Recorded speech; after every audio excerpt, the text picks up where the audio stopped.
Diversa Divulga, en colaboración con la Universidad de Tarapacá, presentan Diálogos de Diversidad, episodio 8, con Gonzalo Quintana Zunino. A todos y a todas, muy buenas tardes. Ya está aquí y listo para poder conversar con nosotros Gonzalo Quintana Zunino, que es licenciado en Psicología. En nuestro 8º Diálogo de Diversidad. Bueno, Gonzalo es licenciado en Psicología por la Universidad de Talca, es doctor en Neurociencia Conductual del Centro de Estudios en Neurobiología Conductual de la Universidad Concordia, Canadá. Actualmente se desempeña como profesor asistente de la Escuela de Psicología y Filosofía y director del Laboratorio de Neurociencia y del Grupo de Investigación Sexual y de la Salud en la Universidad de Tarapacá. Su investigación se centra en el entendimiento de la conducta y la respuesta sexual de las personas y las variables que determinan la salud sexual desde la psicología social y de la salud y la neurociencia. Dentro de las líneas de investigación social y de la salud se incluye el estudio de características y preferencias sexuales de la población chilena, la conducta sexual impulsiva, el consumo problemático de pornografía, los comportamientos sexuales no normativos, BDSM, y parafilias, preferencias y comportamientos sexuales en la población asexual y la influencia de la cultura en el comportamiento sexual. El doctor Quintana Zunino enseña cursos de neurobiología y habilidades de comunicación avanzada, verbal, no verbal y escrita, así como también mantiene una constante y ávida relación con el medio político, cosa que me parece relevante que lo declara abiertamente un científico, una científica o un científico. Asesorando la política de educación sexual integral y social, artículos de prensa científica y relacionado a la sexualidad. Gonzalo, ¿cómo estás? Muy bien, muchas gracias por la invitación. Espero podamos tener una interesante conversación. Te dedicas a áreas en donde a lo mejor la gente o no sabe que se genera conocimiento o no se imagina cómo se genera conocimiento en esas áreas, o simplemente puede ser que a lo mejor no se lo cuestione.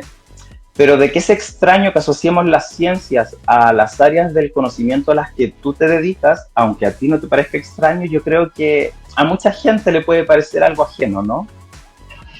Por supuesto, fíjate que cuando recibí notificación del financiamiento de Beca Chile, cuando estaba terminando mis estudios de pregrado en Talca, con un amigo nos fuimos a celebrar y un amigo dijo: ¿y para qué vais a estudiar eso? Si uno simplemente lo hace, ¿no?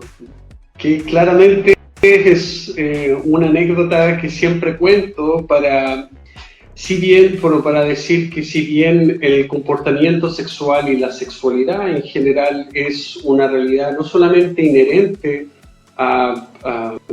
del ser humano en cualquiera de sus índoles, claramente en algunas cosas no tiene mucho que ver, pero es prácticamente irrenunciable. Somos seres sexuados de una u otra forma.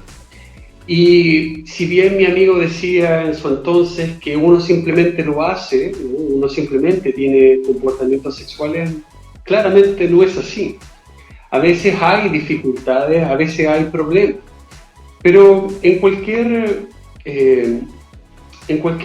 digamos, análisis de lo que es el comportamiento humano, particularmente el sexo, la sexualidad, todo parte por una curiosidad de saber cómo funcionan las cosas desde un punto de vista neurobiológico, fisiológico, o quizás también en nuestra relación o en el mundo político y social de nuestra cultura en particular, si queremos conocer aquellas peculiaridades de un comportamiento en particular, de una población en particular, de las personas en una relación de pareja, de las personas de diversidad sexogenérica, etc.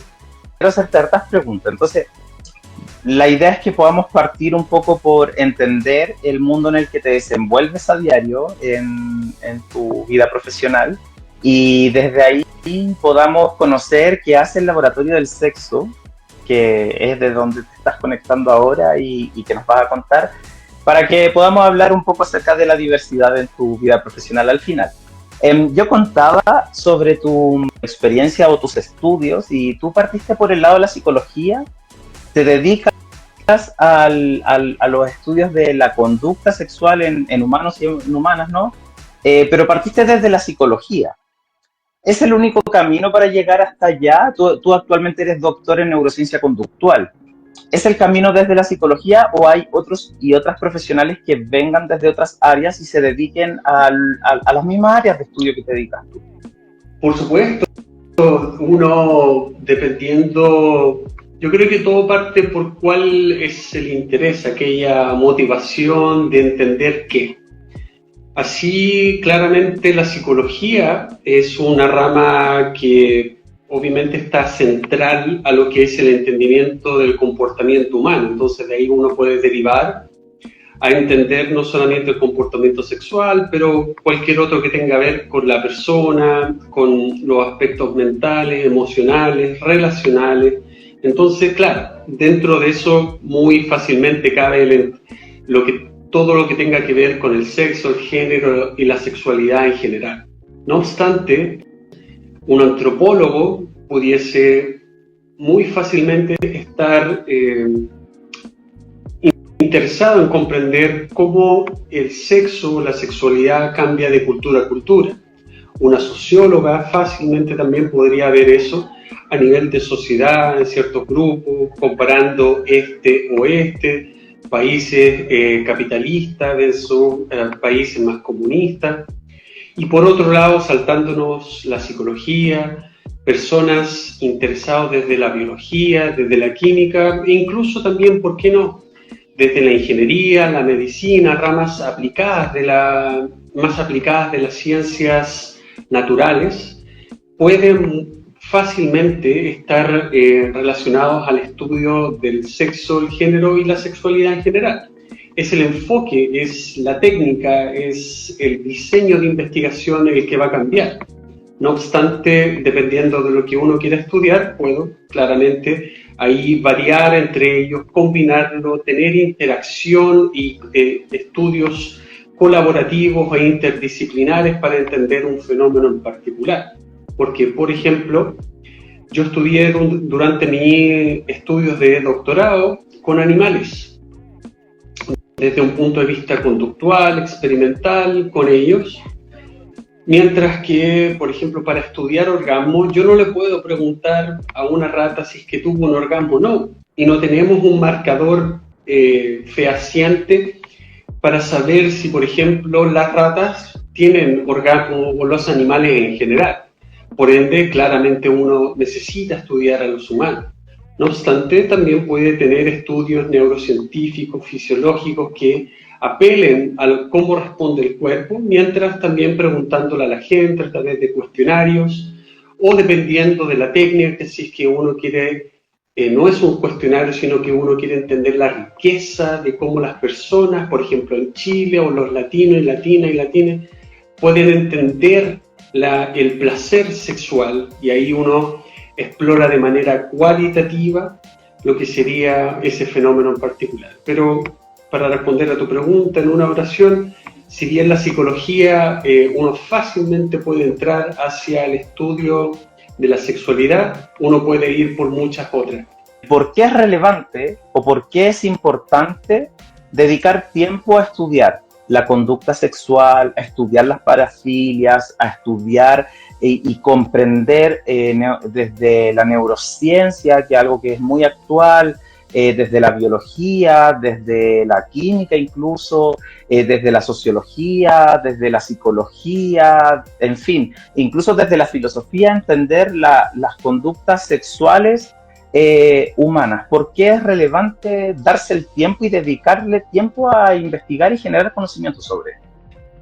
Claramente el comportamiento sexual, la sexualidad es algo que es inherente a los seres humanos e incluso también los animales y otras especies del reino animal, así como también insectos, etc.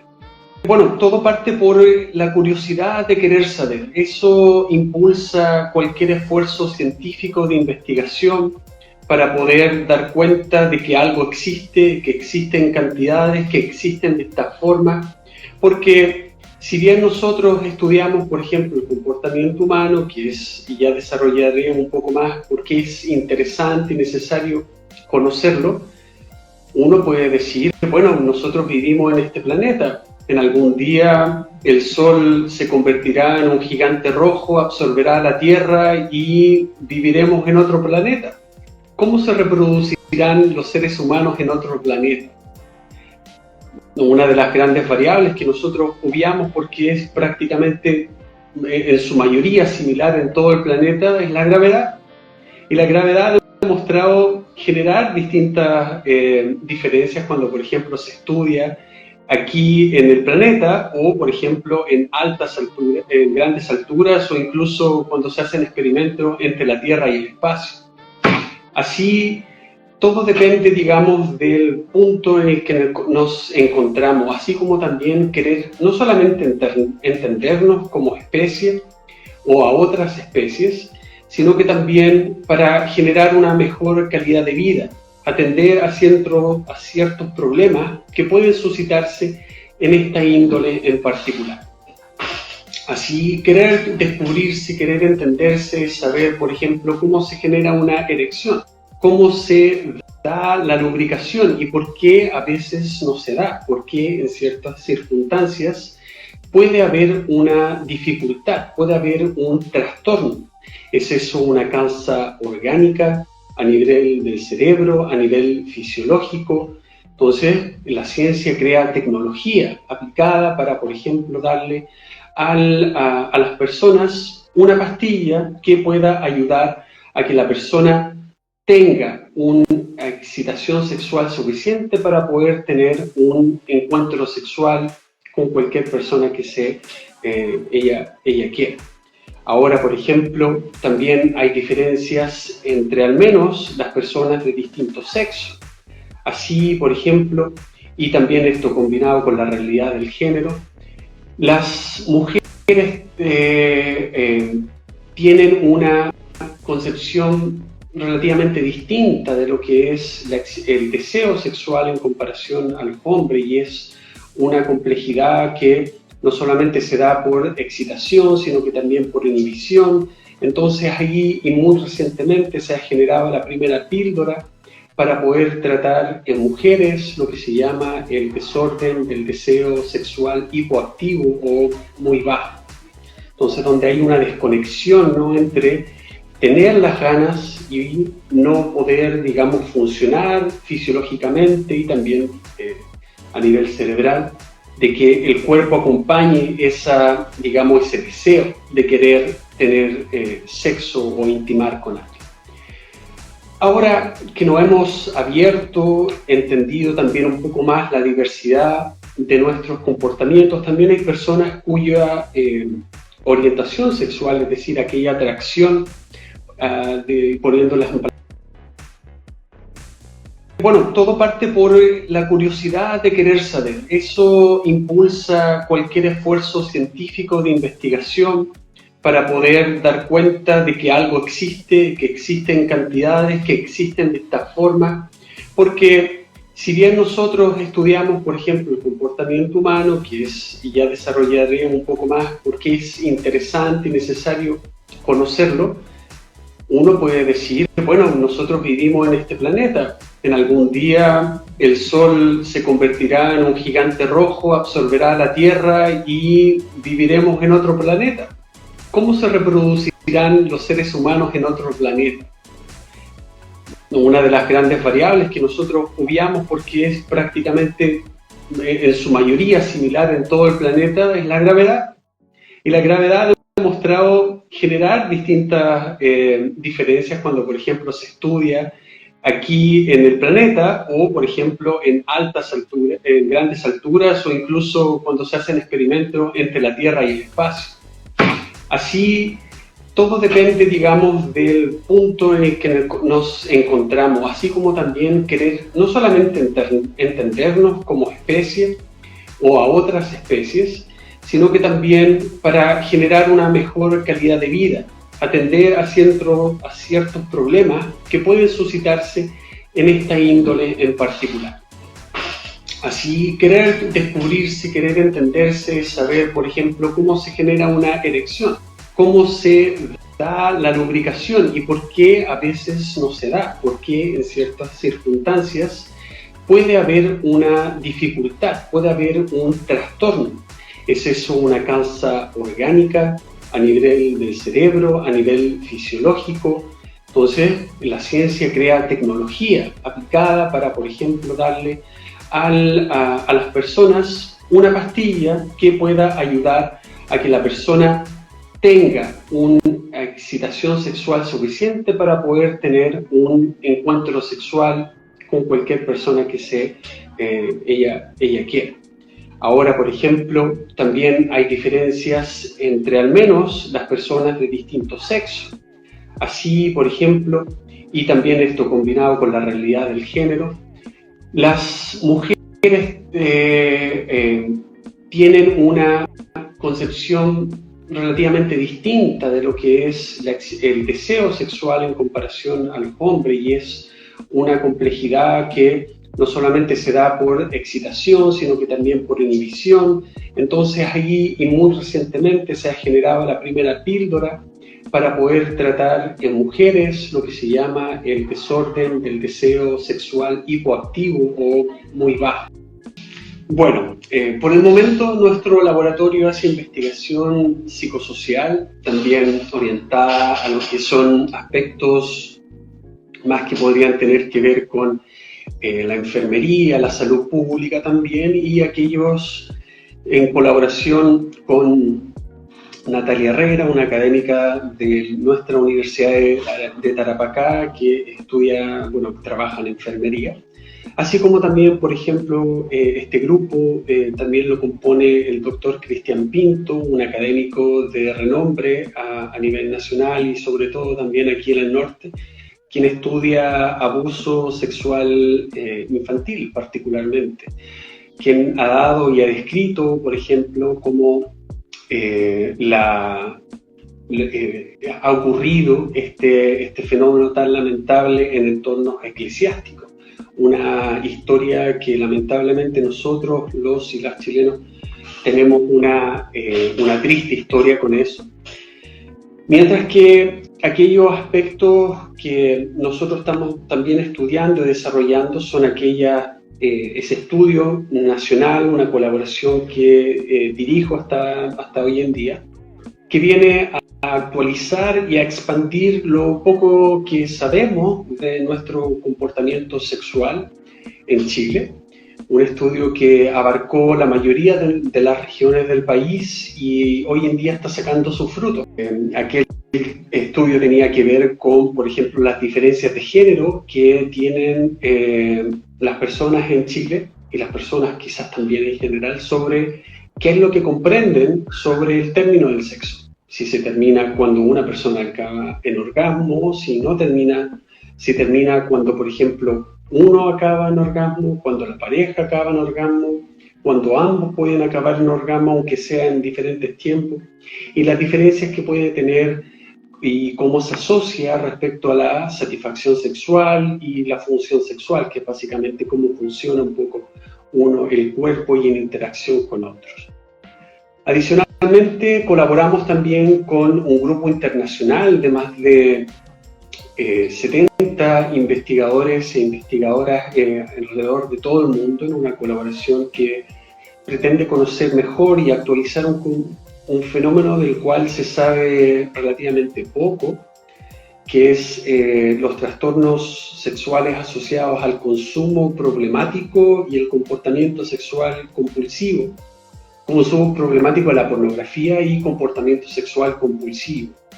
Algo que quizás se está viendo un poco más hoy en día, sobre todo asociado a este fenómeno que es relativamente reciente, la pornografía, viéndolo desde aquello que tiene que ver con su consumo a través de revistas y material video audiovisual. Y finalmente, en aquel aspecto de neurocientífico el cual estamos levantando hoy en día, esperando poder tener financiamiento, porque para poder comprar instrumentos que nos ayuden a medir aspectos fisiológicos de la conducta, como por ejemplo respuestas cardíacas, la cantidad de hormonas en la sangre, etcétera.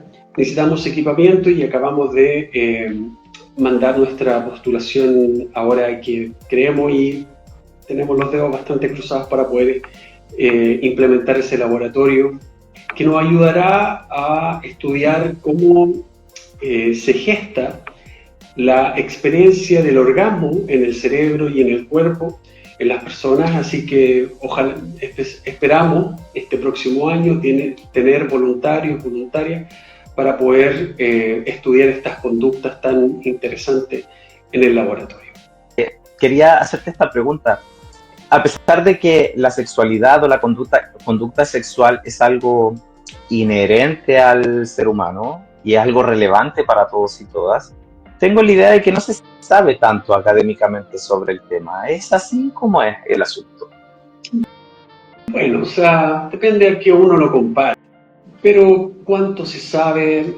Pongámoslo de esta manera. Podemos saber más, necesitamos saber más y lamentablemente también tenemos varias trabas respecto a nuestros propios objetos de estudio que por un lado se justifica. La investigación no hace mucho tiene una tradición de evaluación ética que pueda garantizar privacidad, confidencialidad y ciertas cosas que claramente son necesarias, sobre todo en un tópico relativamente peliagudo, sensible, privado, para que la gente pueda, digamos, participar en estos estudios. Entonces, por ejemplo, si yo quiero reclutar a gente que venga a un laboratorio, que se masturbe o que tenga sexo con un montón de equipamientos, claramente no es fácil. Es muy distinto a tener otro tipo de investigación y esas son dificultades que son inherentes y esperables también.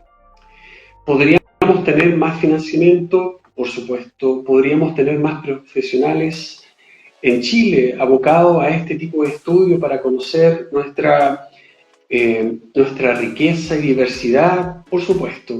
Y yo creo que, mira, yo me fui financiado no solamente por Becas Chile, también había otra con Fulbright, una agencia que financia talento para ir a estudiar a Estados Unidos particularmente. A mí me preguntaron, ¿por qué quieres estudiar esto? Yo le dije, porque no hay nadie en Chile que conozca esto, y menos, bueno, desde el punto de vista de la neurociencia, y son muy, muy pocos. Yo te podría decir de que eran contados con los dedos de una mano y ya sobraban dedos, como por ejemplo el profesor Barrientos, que en su entonces estuvo en el norte, en la Católica del Norte, y después se cambió a Santiago. Pero nuevamente, podría mencionar un par de otras personas, pero la lista es muy pequeña. Necesitamos a más personas que no solamente tengan el interés, que, bueno, pueden tener interés por otras cosas, mientras todas las personas que se dediquen a algo lo hagan de la mejor manera posible, estamos bien. Pero si tiene una curiosidad por el sexo, el género, el comportamiento sexual, la sexualidad en general, una población en específica, sobre un fenómeno en particular como lo tengo yo respecto a los orgasmos, y ya le contaré sobre nuestro estudio más actual al respecto, es que no dude en buscar profesionales aquí en Chile y quizás también afuera para que usted pueda explorar esa curiosidad, porque dentro de los placeres de la vida, definitivamente poder explorar de manera intelectual desde una disciplina científica, más recomendaría yo, un fenómeno en particular es un camino del cual usted podrá tener no solamente bonitas experiencias, pero también alimentar esa curiosidad y saber que al final del día trae mucha gratificación. ¿Qué es lo más complejo de estudiar la conducta humana y específicamente aquello que tiene que ver con la sexualidad del ser humano? Mira, nosotros no somos mente y cuerpo. somos uno. Nosotros no somos uno como una foto en el tiempo, somos un proceso dinámico. Nosotros no somos uno en la vida, vamos cambiando respecto a nuestras experiencias. Nosotros no somos uno solos digamos, en este momento y lugar en el espacio. Interactuamos con otra gente. La infinita complejidad de cualquier fenómeno, no solamente del comportamiento sexual, no solamente de los orgasmos, como a mí me interesa quizás más que cualquier otro fenómeno, va en el entendimiento relativamente complejo de estos fenómenos y en la infinita limitación que puede tener cualquier investigador, investigadora, en poder comprenderlo.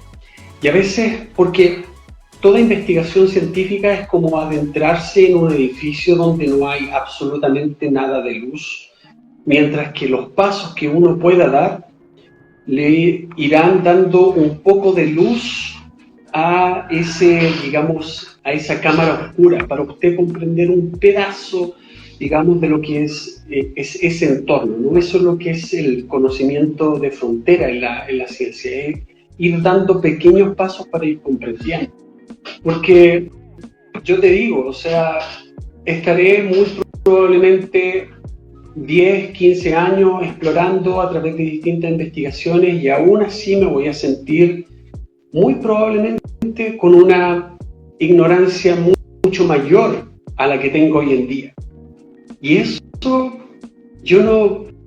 para mí es imposible entregar y compartir cuán increíblemente motivante y gratificante es esa sensación, ese producto de saberme aún más ignorante mientras más conozco. Solo sé que nada sé, dice aquel viejo adagio que básicamente uno, entre más se entiende, más se da cuenta de que uno no sabe. Y eso es infinitamente gratificante para un científico. Así, la complejidad va en entender un fenómeno que exponencialmente se hace mucho más complejo mientras uno cree que lo va entendiendo. Y particularmente, bueno, como decía también, como neurocientífico, creo que el cerebro es básicamente la última frontera de estudio de cualquier saber que involucre al ser humano y a cualquier otro animal, que es básicamente el producto no solamente de lo que somos, sino también de toda experiencia. Así, querer estudiar y entender la complejidad de cómo se crea esa experiencia de orgasmo en un cerebro, de cómo eso cambia dependiendo si uno consume drogas antes o durante un acto sexual, cómo cambia eso con una pareja, cómo cambia eso una pareja casual en comparación a una pareja romántica, cómo cambia eso respecto a la cantidad de tiempo desde el último orgasmo o con una persona con la cual uno ama en comparación a una aventura casual. Son todas esas complejidades que hacen no solamente el estudio del sexo, la sexualidad, pero cualquier otro infinitamente interesante. Esa sensación de que mientras más uno explora, más a uno se le escapa el entendimiento de un fenómeno en particular, es algo que recomiendo 100% para quienes quieran estudiar una disciplina científica y fenómeno cualquiera sea ese. ¿Qué resultados han obtenido? Que nos puedas contar, por supuesto, porque supongo que si no se ha publicado no nos puedes contar. Y también cómo lo hacen, porque actualmente la ciencia ha ido avanzando en protocolos de derechos humanos y también en protocolos de ética. Entonces supongo que hoy no se estudia de la misma forma que se estudiaba ayer, que entiéndase por ayer hace décadas, ¿no? Claro. Creo que hemos avanzado lo suficiente para que toda persona pueda saber de que si cuando lee un consentimiento informado, ninguna universidad realizaría ningún estudio sin la apropiada evaluación de un comité de ética o bioética. Así que si usted va a participar de algún estudio y no tiene un consentimiento informado, no ni siquiera, digamos, diga, quizás no, salga de eso. Eso es sería una muy mala señal que podría exponerle a usted a una muy mala experiencia. Bueno, en general los y las chilenos también consideran que el sexo termina cuando ambas personas acaban en un orgasmo. No obstante, existe una gran y mayor proporción de mujeres que cree que el sexo termina cuando la pareja termina en un orgasmo, mientras que al revés, mucho más hombres creen que mujeres, al menos, mucho más hombres que mujeres creen que el sexo termina cuando el hombre o ellos terminan en un orgasmo. Esto viene a corroborar cosas que ya sabemos claramente, de que las mujeres tienden a tener muchos menos, o sea, la proporción de orgasmos que las mujeres tienden a alcanzar en sus encuentros sexuales es mucho menor a la que tienen los hombres heterosexuales cisgénero, que es esa brecha de orgasmos que se conoce como en ese sentido. Y lo que nosotros queremos es expandir es de que esa brecha podría también estar explicada por cuándo cree la gente que el sexo termina, porque el sexo puede terminar, o digamos, pensar de que el sexo solamente termina en los orgasmos, claramente es una limitación. El sexo también tiene pausas. Las personas también hablan durante el sexo, a lo mejor se da una pequeña pausa para conversar algo, sea de lo que sea, continuar. ¿Cuánto tiempo aquí se pierde, no? Porque otros estudios, por ejemplo, mide cuánto dura un encuentro sexual penetrativo desde el momento que una persona penetra a la otra para saber, por ejemplo, cuánto tiempo acaba, digamos, una persona, para saber, por ejemplo, con cronómetro, cuánto en general duran las personas, cuánto duran aquellas que tienen un trastorno asociado, por ejemplo, a una eyaculación retardada, un orgasmo retardado, o un orgasmo precoz, o eyaculación precoz, como les pasa mucho a los hombres más que y quizás particularmente más a los hombres heterosexuales.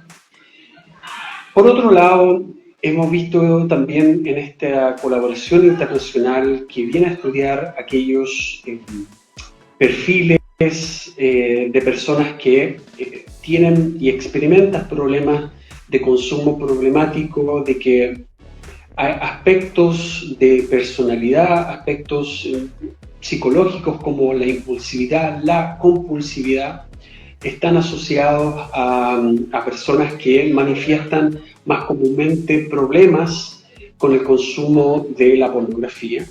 No obstante, la frecuencia de cuánto esta se ve, es decir, de cuánta pornografía o por cuánto tiempo ven esa pornografía, no necesariamente es un indicador fehaciente de un problema, sino que el problema viene más cuando la persona tiene intentos de querer dejar aquella compulsión, aquel hábito, aquel comportamiento, y que recurrentemente falla al respecto. Eso también se acompaña por una gran sensación de estrés y comienza a impactar de manera generalmente negativa otras áreas, otras índoles de la vida de la persona. O sea que esta situación se comporta en el cuerpo y en la persona como una adicción. Adicción es un término que se discutió no diría hace mucho, pero se discutió mucho en la literatura y todavía no hay un consenso para establecer de que estamos hablando de una adicción propiamente tal.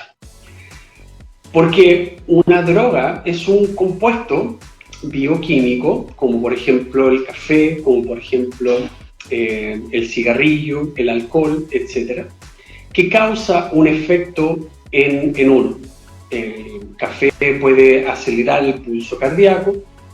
El alcohol es un depresor, entonces desinhibe un poco aquellas que en baja dosis desinhibe la inhibición que uno tiene, entonces por eso uno quizás un poco más alegre, quizás también un poco más agresivo, pero uno tiene menos inhibición, pero en dosis mucho más altas el alcohol claramente denota que es un depresor del sistema nervioso, entonces a uno lo hace mucho más lento en su reacción y en otras conductas. Entonces, esa es una droga. Bueno, también el cuerpo tiene una reacción frente a una droga, entonces el cuerpo la metaboliza, la procesa y la desecha a través, digamos, del vaho, de las heces, de la orina, etc. Eso es lo que se conoce como una droga. Entonces, el sexo es un comportamiento, no es necesariamente una droga, porque no tiene esa reacción en el cuerpo. Claro, algunas personas dicen no, porque eleva la dopamina hasta estos niveles, pero cualquier cosa, o sea, cualquier cosa que a uno le pueda causar interés puede elevar la dopamina, es una falacia. No obstante, los modelos teóricos que se fundamentan en estudios empíricos, tanto de animales como de personas, han ido evolucionando para entender también que existen comportamientos que pueden ser similares a lo que podría ser una adicción. Entonces se le llama adicción conductual, como por ejemplo la ludopatía. Entonces el sexo, el comportamiento sexual compulsivo, así como también aquellos problemáticos relacionados, por ejemplo, al consumo de pornografía, que también pueden ser otros, pero estamos enfocándolo a esto en particular, pueden aparecer como eso. De hecho, las personas que que puntúan más alto en las escalas de comportamiento sexual compulsivo, así como también de consumo problemático de la pornografía, suelen declarar que o autodiagnosticarse como adictos a ello, a buscar ayuda en profesionales de la salud al respecto de esta llamada adicción, que nuevamente la investigación no corrobora, no dice que es una adicción, pero puede, digamos, parecerse a ello. Y los modelos conductuales de adicciones conductuales dice que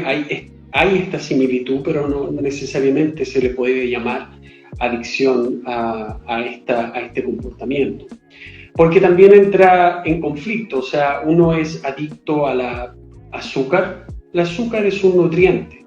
El sexo es una pulsión natural, no necesariamente presente de la misma manera en todas las personas. Pues, digamos, se le considera una necesidad biológica, pero una de la cual nosotros podemos prescindir. Hay gente que puede vivir en celibato, es decir, en opción de no tener ni actuar al respecto de sus pulsiones sexuales y tener una vida placentera y satisfactoria como cualquier otra. Entonces, no se puede, digamos, tildar a un nutriente, a una necesidad biológica como adictiva, porque entra en problema con una noción de algo que es relativamente natural, o ese aspecto natural de ello, digamos, es difícil, digamos, ponerlo en esa categoría, porque somos adictos al oxígeno también. Porque yo no puedo estar sin respirar 15 segundos, 20, 30 segundos. Debería ser, digamos, yo considerado adicto al oxígeno, al sueño, porque necesito dormir. Sobre esto mismo, sabes que hay una pregunta súper interesante que nos hacen en el chat. Dice, ¿qué sugieres para iniciar un camino de autoconocimiento, para caer en, o más bien ir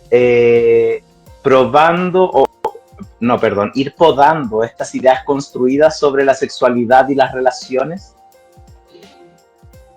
Porque aquí, disculpa, brevemente, antes de que empieces tu pregunta, porque aquí igual yo veo una situación riesgosa. O sea, creo que hay mucha gente en redes sociales y en otros formatos presenciales también, que aconsejan a otras personas y muchas veces se transmiten mitos sobre las conductas sexuales, sobre los orgasmos, o no hay una mirada realmente desde el conocimiento para abordar las cosas y se abordan como más desde lo emocional. Entonces yo creo que hay una situación riesgosa porque las personas por querer saber y querer mejorar muchas veces no llegan a lo mejor a la fuente indicada, ¿no? Claro. Bueno, mira, siempre es bueno, yo creo que siempre es bueno saber. Quizás eso también puede tener límite. Un buen indicador de cualquier persona que sabe un poco más en general que otra, es que una persona que se va a cuestionar, te va a decir las cosas no necesariamente como una verdad absoluta, y esto y eso es verdad, pura santa y esto. No. Las científicos están llenos de preguntas, de incertidumbre, y eso es completamente natural.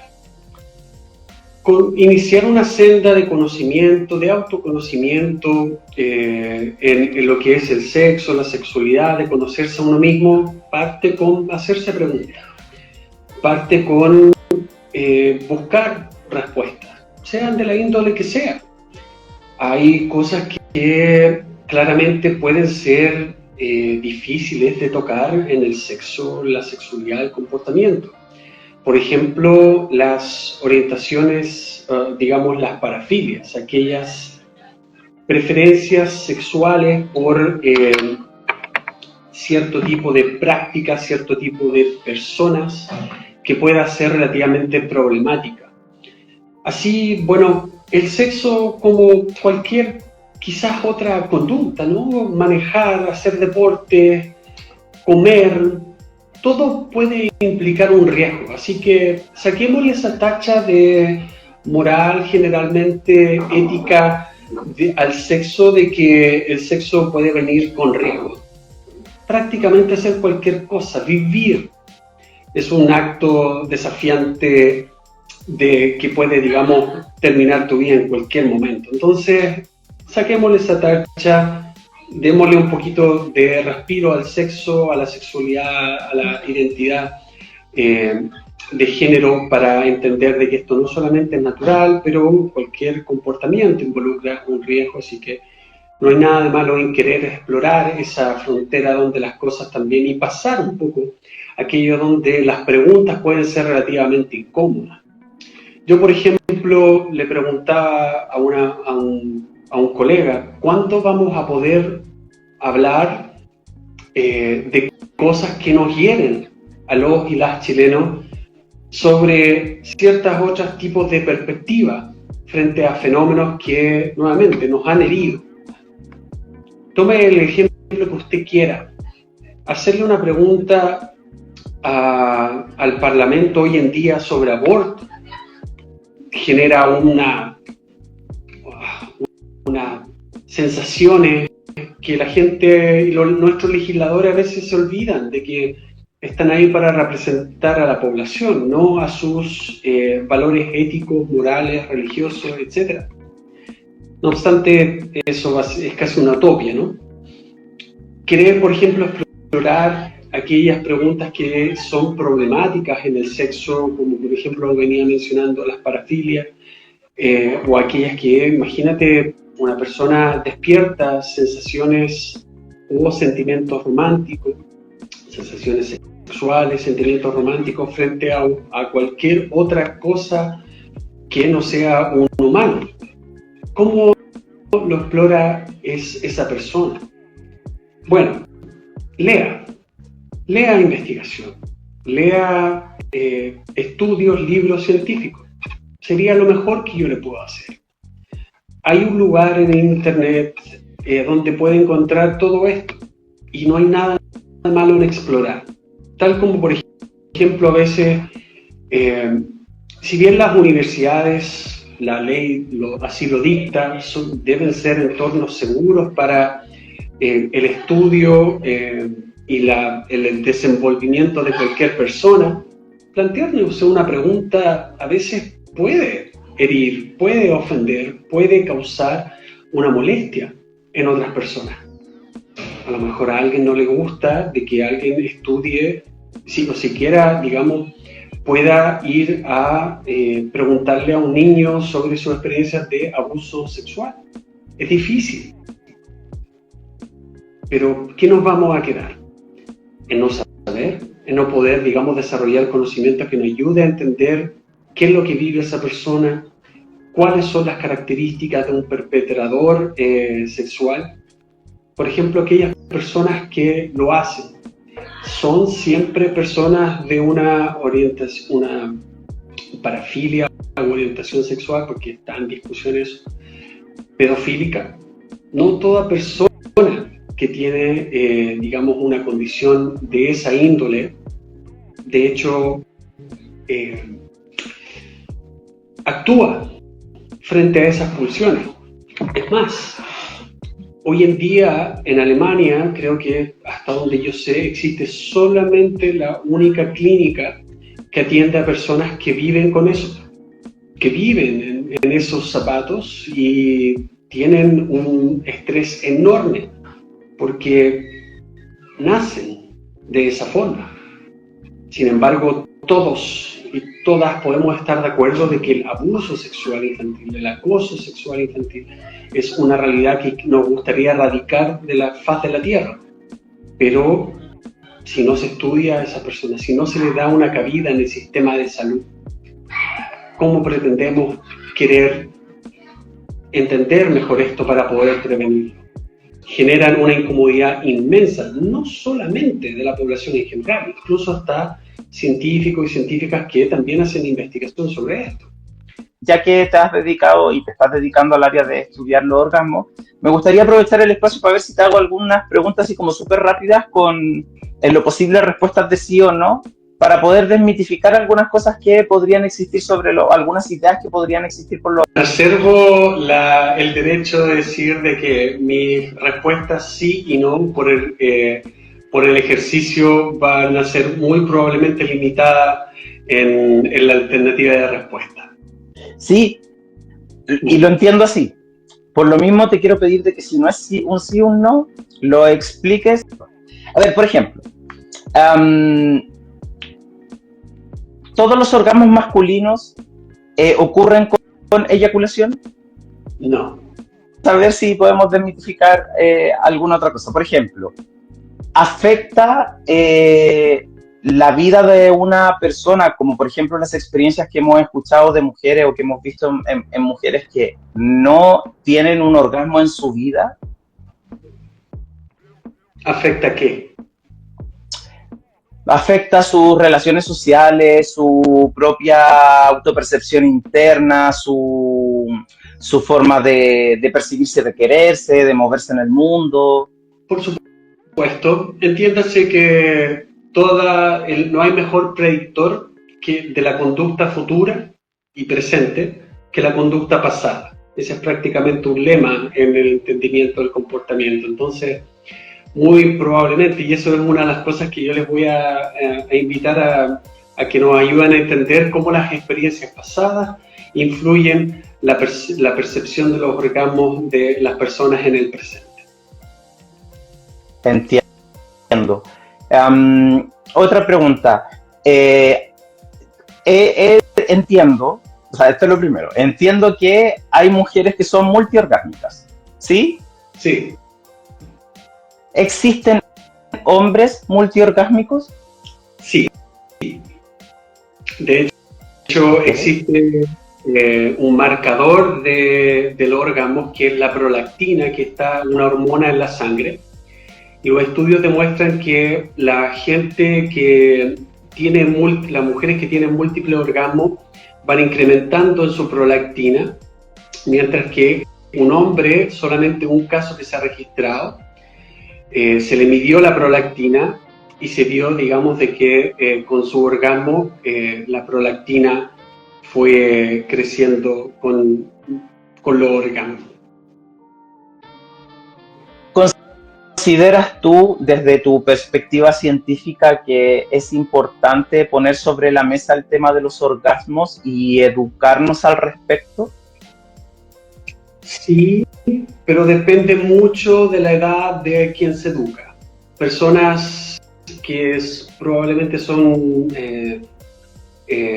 adolescentes, probablemente se puede hablar, quizás no necesariamente en profundidad, si es que ellos quieren en contextos personales, sí, pero no creo que sea necesariamente algo a profundizar. Se puede tocar, pero no creo que sea necesariamente profundizar tanto en lo que es en el placer sexual, dependiendo de la edad de quien se educa en una sesión de taller de educación sexual integral. Sí, lo que estoy pensando con la posibilidad de llegar o no llegar a un orgasmo está muy unido. Si, por ejemplo,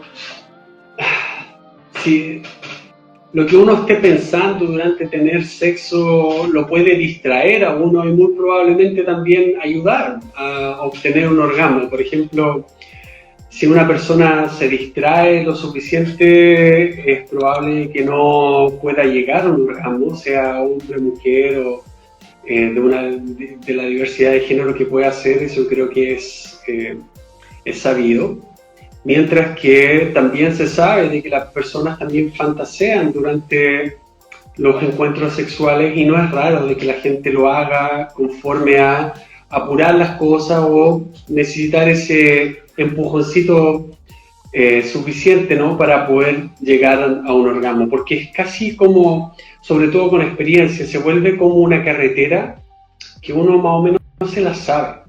Entonces uno también va conociéndose un poco y sabe qué es lo que le gusta, qué es lo que no, cuándo uno está cerca, y cuando uno está cerca, qué es lo que uno necesita, si es, por ejemplo, una bofetada o cualquier otro tipo de estimulación física, así como también psicológica en términos, digamos, de pensar. Ahora, cómo influye, cómo es uno como persona y las experiencias pasadas, nuevamente eso es lo que nosotros queremos estudiar y que nos ayuden con su participación en nuestro estudio. Porque eso tenía que ver con, mira, yo te dije que era la última pregunta, pero siempre me surgen más cosas, y esta es la última, prometo, porque tiene que ver con esto. Eso significa entonces que no está muy estudiado actualmente cómo influyen las experiencias pasadas, positivas, negativas y probablemente traumáticas, sobre el orgasmo de las personas. ¿Están ahí haciéndose ese tipo de preguntas? Exactamente. Nuestro estudio, voy a tomarme la libertad de mostrarle el flyer que nosotros hicimos para que ustedes puedan ayudarnos. Les vamos a dar y dejar el link para que lo puedan ver. Es el estudio que nos ayuden compartiendo su placer para comprender un poco más sobre los orgasmos, sus características que tienen que ver con con aquellas experiencias pasadas. Por ejemplo, cómo influye de que una persona haya fingido un orgasmo anteriormente. Son aquellas personas que fingen o han fingido orgasmos, sean hombres o mujeres, más susceptibles a tener problemas en poder alcanzar un orgasmo, son más o menos satisfactorios posterior a esa experiencia, como por ejemplo la experiencia de abuso sexual podría ayudarnos, o sea, podría interferir con ello. Pueden ir a nuestra cuenta de Instagram, Laboratorio del Sexo, y también con esas líneas abajito, ese es nuestra foto por el momento, para que puedan encontrar aquella encuesta y ayudarnos con su tiempo y sus experiencias a conocer un poco más sobre esta realidad en particular de conocimiento frontera que nuestro laboratorio quiere explorar con un poco más de detalle. Y puedes abordar la pregunta y la respuesta como quieras. ¿Qué significa el concepto de diversidad en tu vida profesional? Fíjate que acabo de escribir un manuscrito que habla sobre la interacción de las variables género y sexo en la investigación científica, y uno de los apartados dice: la diversidad es el defecto.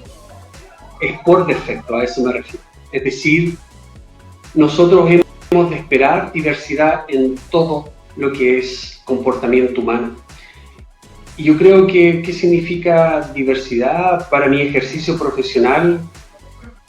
Belleza, belleza, porque si todos fuésemos heterosexual, no por tener un prejuicio frente a personas heterosexuales, pero si fuésemos todos heterosexuales, sería un poco más aburrido o menos interesante conocer aquella nuevamente diversidad natural que es el comportamiento y la naturaleza sexual, de género de las personas, y no solamente las personas, sino que también otras especies animales.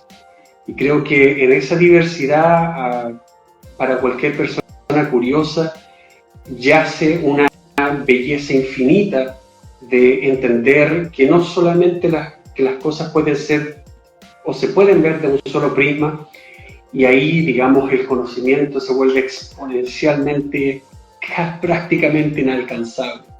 Pero como dijo un profesor, bueno, pasémoslo bien mientras nos entretenemos, creyendo que alguna vez vamos a entender la complejidad humana y su diversidad. Es que en la diversidad está el valor humano y bueno, no sé si quieres dar algún mensaje final o algunas palabras de cierre. Sería súper interesante conocer tu apreciación de este espacio y cómo te sentiste conversando. Me sentí excelente, me encanta poder compartir lo que sé, lo que hacemos en este laboratorio en la Universidad de Tarapacá, junto a mis colaboradores y colaboradoras, que son muchos. Uno nunca trabaja, o sea, muy pocas personas trabajan solo, y siempre recomendaré, porque si bien uno puede avanzar más rápido quizás cuando está solo, uno llega más lejos cuando está en conjunto con otra gente, hace cosas más interesantes. Lo he hecho así también con mis bandas de música, y creo que si ustedes tienen una curiosidad por este conocimiento, por esta área del conocimiento científico, por un fenómeno en particular, sea del género, el sexo, el comportamiento, la sexualidad en general, o cualquier otra, haga lo que usted haga, hágalo con pasión. Sepa por qué lo hace, porque uno siempre vuelve a esa pregunta, ¿por qué? Y desde ahí uno puede, digamos, ir y volver conociéndose un poco mejor, así como también saber, digamos, de dónde viene usted, para saber también quizás cuán lejos ha llegado. No necesita usted ser científico o científica para poder responder preguntas. Puede trabajar con otras personas de las artes o desde esa, digamos, disciplina, desde ciencias más duras como la física. Se estudia también, por ejemplo, cómo emerge la conciencia en el cerebro humano. Sea lo que sea esa pregunta que usted tiene en su cabeza y cómo esa se vaya transformando, no claudique. La vida es demasiado larga para hacer algo que a usted no le gusta, y es demasiado corta para disfrutar lo que a usted le gusta hacer, y si lo está haciendo. Finalmente, dejo nuestra invitación desde el Laboratorio del Sexo y la Sexualidad aquí en la Universidad de Tarapacá a encontrarnos en redes sociales. Estamos, al menos por el momento, en nuestra plataforma en Instagram, Laboratorio del Sexo. Muchas gracias por la invitación, ha sido un encanto poder conversar con todos, todas y todos ustedes sobre lo que nosotros hacemos aquí en el Laboratorio del Sexo de la Universidad de Tarapacá, en la Escuela de Psicología y Filosofía, y encantado de volver a estar con ustedes, si es que ustedes así lo determinan. Pues claro que sí, y estaremos con mucha atención esperando a cuando quieras y puedan compartir con nosotros los resultados de sus investigaciones o quieran divulgar algún conocimiento que hayan encontrado. Está el espacio aquí, tú ya tienes nuestro contacto y puedes pedirnos ayuda al respecto sin ninguna duda. Gonzalo, estamos llegando al fin de nuestro 8º diálogo de diversidad. Absolutamente agradecidos, muchas gracias por estar en este espacio y espero que nos veamos muy pronto. Ojalá así sea, que disfruten el próximo capítulo, y muchas gracias a ustedes por dar este espacio a la gente que quiere saber un poco más de la ciencia y, digamos, cómo esta impacta su vida. Muchas gracias. Nos vemos muy pronto, que esté muy bien. Chao, chao. Chao, chao. Diversa Divulga, en colaboración con la Universidad de Tarapacá, presentaron Diálogos de Diversidad, episodio 8, con Gonzalo Quintana Zunino.